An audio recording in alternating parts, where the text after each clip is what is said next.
Tu réfléchis trop avant d'envoyer un message. Tu rejoues des conversations dans ta tête. Tu anticipes le pire scénario. Tu es fatigué sans raison physique. Ou bien tu as la boule au ventre même quand il n'y a aucune raison pour ça. Eh bien c'est ce qu'on va voir dans cette vidéo. Au final, l'anxiété n'est pas la peur du danger réel, c'est plutôt la peur d'un danger imaginé, mais que ton cerveau vit comme du réel. Dans cette vidéo, tu ne vas pas apprendre réellement à te calmer, mais plutôt à comprendre ce que ton cerveau essaye de faire.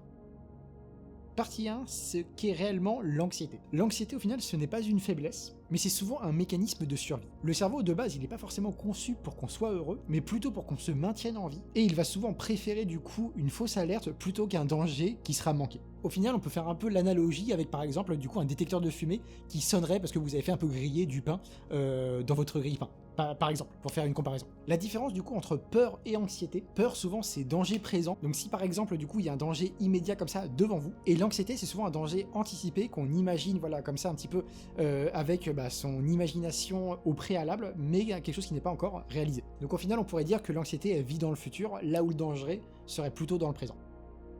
Partie 2, les raisons modernes de l'anxiété. Au final on pourrait dire que en fait c'est resté le cerveau historique, mais dans un monde réel, dans un monde numérique. Donc le cerveau, il est souvent adapté pour survivre aux prédateurs, vivre en petits groupes, mais aujourd'hui, on a 10 000 opinions qu'on voit par jour sur des shorts, on a une comparaison sociale permanente et une incertitude constante. Au final, on pourrait dire qu'on gère pas 4 relations sociales, mais on peut en gérer des centaines, en voyant tout ce qu'on voit du coup dans les vidéos, sur YouTube, etc. L'illusion du contrôle. Les personnes anxieuses sont souvent celles qui veulent tout anticiper et tout maîtriser. Elles contrôlent, elles vérifient, elles prévoient, elles surpensent. Le problème de ça, c'est qu'on essaye d'anticiper du coup un futur, mais voilà, où on n'y a rien de concret à l'instant présent. Et plus tu essayes du coup de faire des plans, plus en fait ton cerveau il va se mettre à faire des scénarios, et donc c'est un cercle vicieux. La surstimulation mentale. Notifications, multitâches, manque d'ennui, contenu court. Au final, le cerveau il a jamais le temps de terminer comme ça une tâche, il est en permanence entre deux et sur quelque chose mais qui n'est jamais vraiment fini.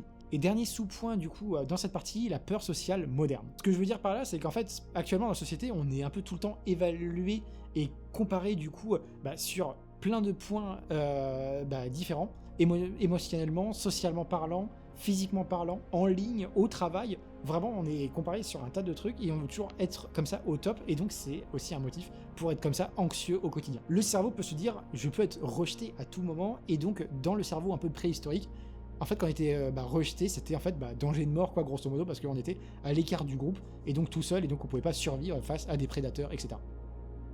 Partie 3, du coup, les comportements qui entretiennent l'anxiété. Le fait de toujours vouloir se rassurer, aller sur Google pour vérifier ses symptômes, demander si tout va bien, vérifier ses messages, ses mails, etc. Au final, ça soulage sur le moment, mais ça aggrave l'anxiété sur le moyen terme. Deuxième sous-point, l'évitement. Donc par exemple, repousser un appel, éviter une situation sociale, ou bien procrastiner une tâche d'une manière générale. Soulagement immédiat, mais anxiété du coup, là aussi, à moyen terme. Troisième sous-point, le fait de surpenser. Le fait de trop penser, bien évidemment, ça génère du coup un cercle vicieux par rapport à ça. On n'arrête pas de penser, de s'imaginer les pires scénarios, et donc forcément du coup ça favorise malheureusement l'anxiété à la suite de ça.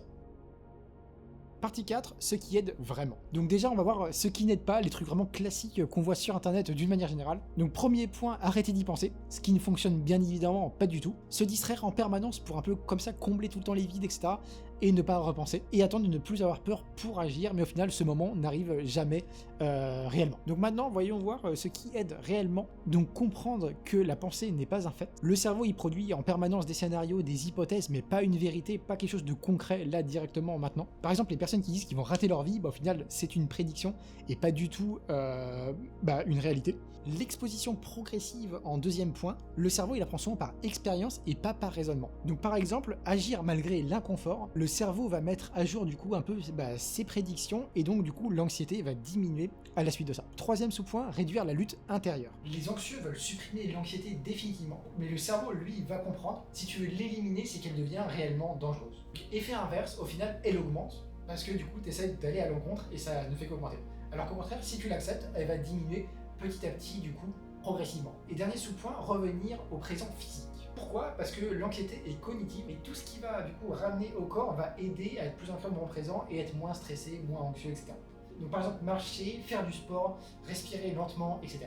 Pour conclure, ton cerveau imagine des dangers pour te protéger. Le problème c'est qu'à l'heure actuelle ils sont tous dans ta tête et rien n'est vraiment concret comme ça réellement, physiquement sur le terrain. Voilà pour, pour cette vidéo, j'espère vraiment que vous en plus, si c'était un petit like, ça fait toujours plaisir pour moi, pour la chaîne, etc. Et puis je vous dis à bientôt.